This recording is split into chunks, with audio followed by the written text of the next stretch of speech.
Hello everybody! Samahan nyo kami ngayon dito sa Banbury. Ngayon, long weekend ng Australia Day. Kaya napag-decide namin na mamasyal ngayon dito sa Banbury. At ito ang kanilang beach. Napakaganda. So, biglaan lang tong aming lakad na papunta Banbury. So, nag-book ako ng 1 week ago. So, buti na lang mayroon ditong patutuloyan. So, nakakatama na din kasi mag-camping. Medyo mainit ngayon pa lang. Kaya sabi namin mag-Airbnb na kami. At ngayon, papunta na kami dito sa Australia. Mga 5 to 10 minutes lang to from papunta sa Banbury. So, kaya doon kami nag-stay. Buti na lang mayroon kaming nakitang Airbnb na malapit doon. Pero dapat talagang plan namin sa may bandang Coogee or Margaret River. Medyo mahal na nga lang yung Airbnb. Siyempre, dumaan kami sa Baldive, isang aming paborito na McDonald's. At ayan, ang camper van na aming dream na bibili kami pagka marami naman kang pera. So, from sa bahay, mga 2.5 itong aming travel. Kaya, ito na din na napag-decide na namin na punta kasi medyo malapit lang siya, hindi siya hassle mag-drive kasi by Monday long weekend pa din, so and Tuesday balik na naman. So ito na ang aming tutuluyan. So mag-check-in muna kami sa reception at kukunin na lang aming key para dun sa aming room. Super easy lang ang pag-book dito at pag-check-in. So ibibigay mo lang yung name mo at kung anong araw na yung booking at yun, bibigyan agad sa iyo ang susi. At ito ang loob ng aming tutuluyan for one night. So, yan, may sarili siyang fridge, mayroon siyang stove, mayroon din siyang oven at microwave, syempre. At ayan, namasyal muna kami. After namin dumating dun sa aming tutuluyan at ito, silang dalawa tuwan-tuwa doon sa park na aming napuntahan. At madami din bata na naglaro. At syempre, si Jonas, wala na naman ticket sa kakatakbo. The zip line.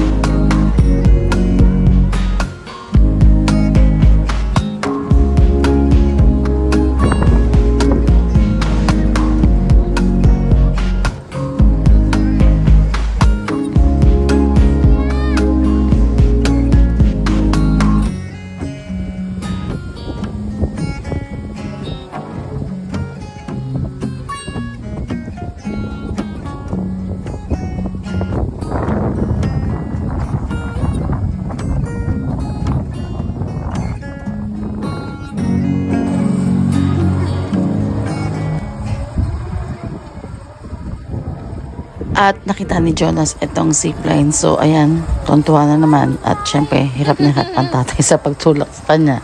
Pero enjoy naman ang bata. At si kuya din, tumutulong sa kanya sa pagtulak at pag-akyat doon sa zipline. Nakakatawa din itong playground na napuntahan namin kasi malaki din siya at pwede ka din mag-jogging. So, malapit lang din to doon sa aming Airbnb. So, ayan yung paligid. Meron siyang swing, meron siyang slide, at ito ang aming tutuluyan. At ayan ang paligid. So, dito sa lugar na to, pwede ka din mag-camping at syempre yung Airbnb. Tapos, meron din siyang mga tao na nakatira dito. So, mga retiree na mga nakatira dito.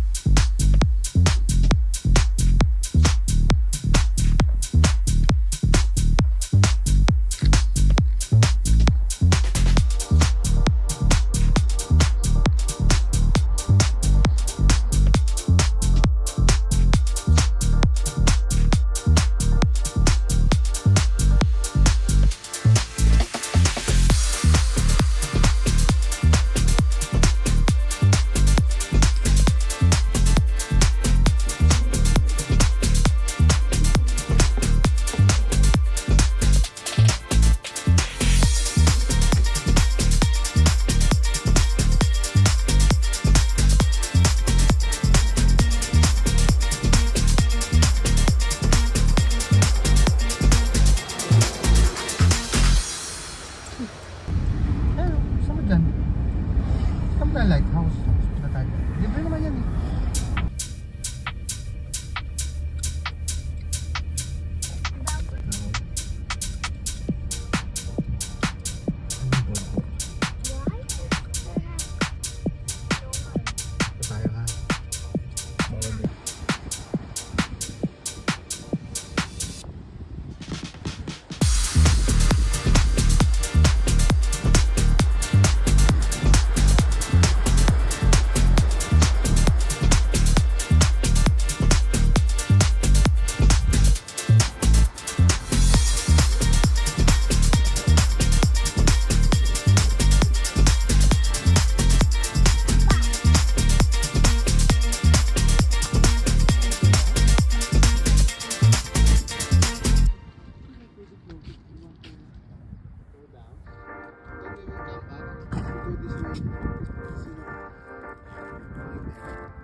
go down the...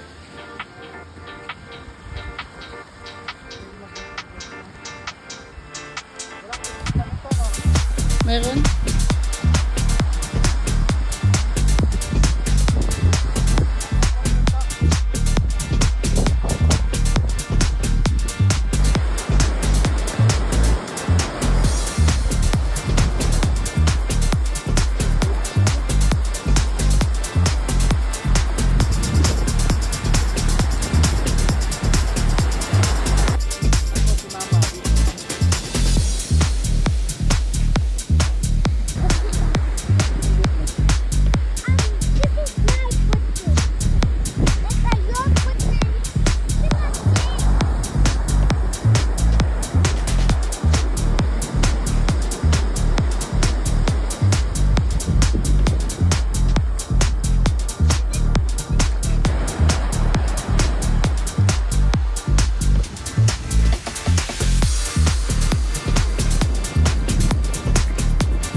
Ano